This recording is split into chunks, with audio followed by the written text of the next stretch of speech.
Epilogue, the prophecy fulfilled, unshackling the spirit, stepping into the light.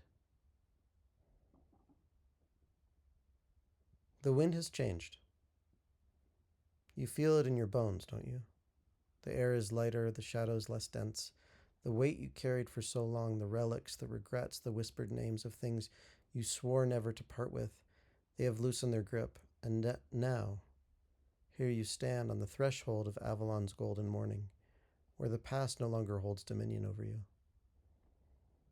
But before you cross, a final truth must be spoken, a truth as ancient as the stones of Camelot and as new as this very breath. What you carry shapes your journey. What you release shapes your destiny. There is a tale, one of old, of a knight named Idris. He was sworn to protect the last great relic of the fallen kingdom, a gleaming sword said to be forged by the hands of the first king.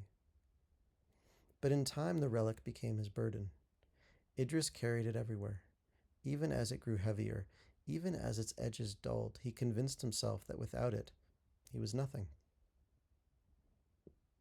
One evening, deep in the mist of the weeping forest, an old woman appeared by his side. "What is this thing you clutch so tightly?" she asked. "It is the last great treasure of my people," he replied. The woman only nodded. "Strange, then, that I see only rust and ruin." Idris looked down, and where once gleamed silver, he now saw decay. The relic had withered, its magic spent long ago, and yet its weight had remained. It was then that he understood the relic had never been his duty. His duty had been to move forward. With a deep breath, he let the sword fall from his grasp. And when he did, he found his hands empty, ready at last to hold something new. As we conclude this journey, you too are invited to a moment of release. Find an object, a thought, a belief, something you have carried long beyond its time. Hold it in your mind, feel its weight, acknowledge its story. Then, with intention, breathe in deeply, and as you exhale, let it go.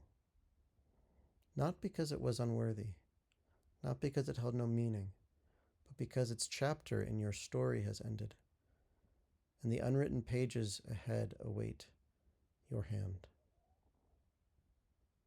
The shores of Avalon are no longer distant. You walk forward now, unburdened, and as the first light of dawn crowns the hills, a whisper echoes through the trees. You were never meant to be a keeper of relics. You were meant to be a builder of worlds. And so you shall be.